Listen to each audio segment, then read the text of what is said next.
for the Republicans. The Joe Biden said the MAGA Trumpists, the semi-fascists, I don't know where the word semi came from, but isn't this where it ends, where they say, if you hold our people to account, if it's really true that in America, right, no man is above the law, well, then there's going to be violence. Because Donald Trump is above the law, Lindsay suggests. If Donald Trump is indicted for taking 25 top secret documents, 67 confidential documents, 92 secret documents, and taking them from the White House and refusing to give them back to the federal government, despite them trying to work with him patiently. If he is indicted for doing something that would have members of Congress thrown in jail immediately, well, there may be riots out there. There may be violence. That's Lindsay's warning. Take a look. Most Republicans, including me, believes when it comes to Trump, there is no law. It's all about getting him. If they try to prosecute President Trump for mishandling classified information after Hillary Clinton set up a server in her basement, they literally will be riots in the street. I worry about our country. Riots in the street, so there's a threat of violence. And of course, Lindsay at least admitted the truth, that when it comes to Donald Trump, he and other Republicans believe, quote, there is no law. Now, on ABC News, retiring Republican Senator Roy Blunt of Missouri brought up Hillary Clinton's emails. Was it right for the president to take these government documents, which he's supposed to turn over to the National Archives, down to Mar-a-Lago?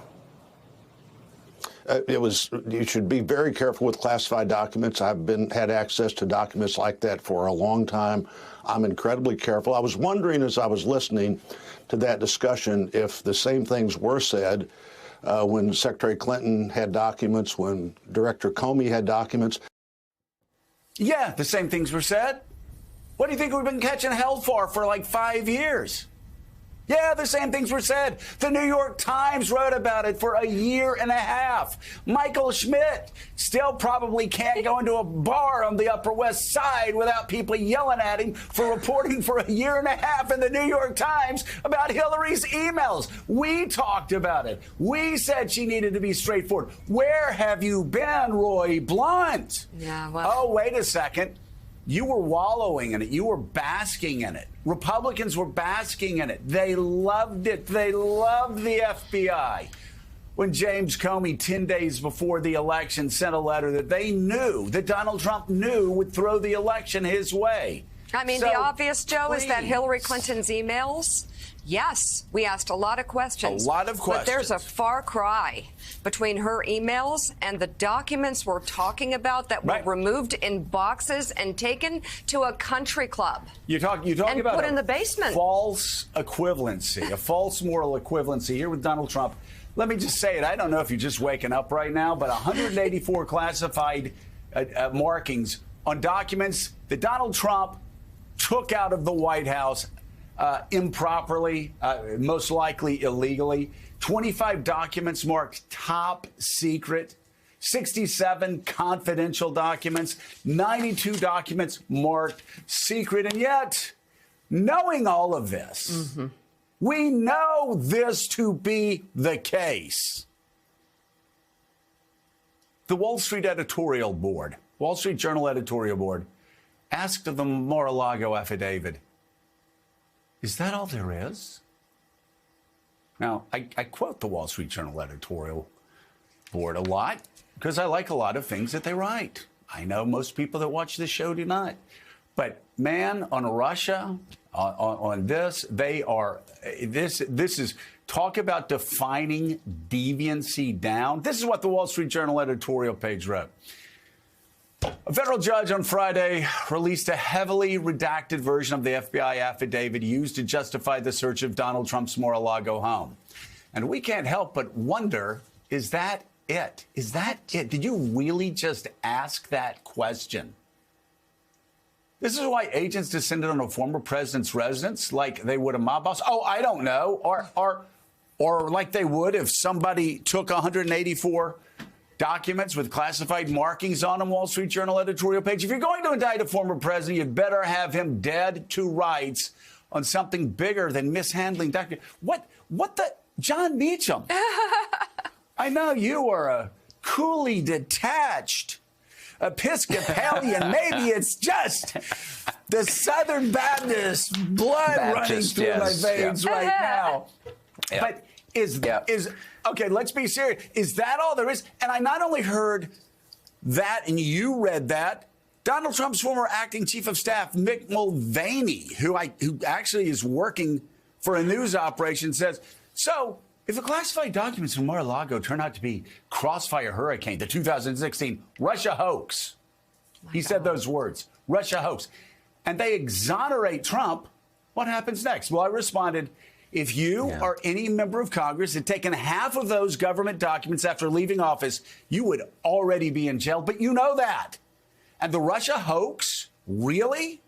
The Republican Senate Intel Committee said Trump's 2016 campaign caused, quote, and this is Marco's committee, by the way, a grave counterintelligence threat. John Meacham, despite my tone this morning, this is so damn serious because here you have the Wall Street Journal editorial page. I know it has a conservative bent, but it's written a lot of great editorials on January 6th. It's called Trump Out for lying about the stolen election. But here you have the Wall Street Journal asking, is this it? When you're talking about a president seizing top secret documents from the White House and refusing to return them. You've got here this machinery of reflexive and perpetual partisan defense that has gone into overdrive, as ever. And it's not even defense. It's now affirmatively bad for the constitutional experiment to reflexively and blindly defend anything your side does not make you a constitutional actor in the way we're supposed to be. It makes you a partisan warrior in what is going to if Senator Graham said it, in what can become a kind of state of nature, right? And so we haven't talked about Thomas Hobbes yet this morning, so let's do that. I want Mika to perk up. I'm here for it. Hobbes wrote a hugely important book about the state of nature is the war of all against all. That the point of civilization, the point of the rule of law, the point of understanding in the rest of the tradition, understanding that we have rights and responsibilities to each other, that way we move above just constant, perpetual conflict. The Journal editorial, Lindsey Graham's riots comments, all of that is part of this now instinctive cult of personality. The chief personality, it has been decided, can do no wrong. So therefore, any criticism of, any factually based assertion about him has to be wrong or evil. It can't just possibly be true. They can't look at it as, you know what, the facts say this, maybe that leads me to a place I don't want to be.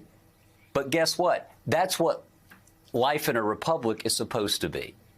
Facts can lead you to a place you don't want to go. And that's what makes America, at its best, a marvelous place, because it enables us to actually use our minds and not just our muscles and our guts. And right now, the Trump factor in the United States of America is about muscle and gut and power. Yeah, you know, Mika, if any member of Congress, if any ambassador, if any member of the intelligence agency had taken this many documents out,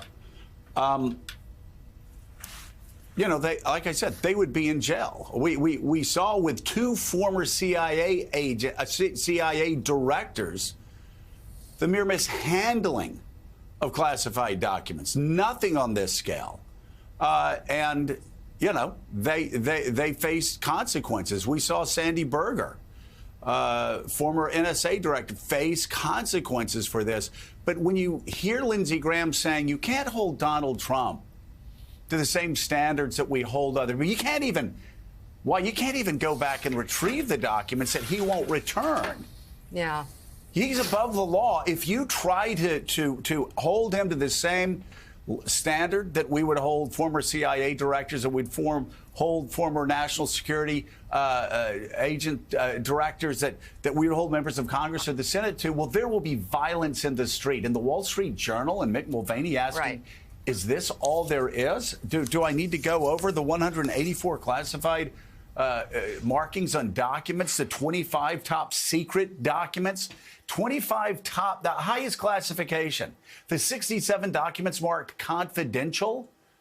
Like with Hillary's emails, I know people were looking at, that's a C. Does that stand for classified? I don't know. But let's talk about it for another year. The 92 documents marked secret.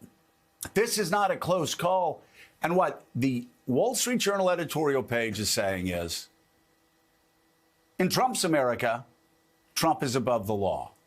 Because for anybody else, that same editorial board would be demanding that they immediately get sent to prison.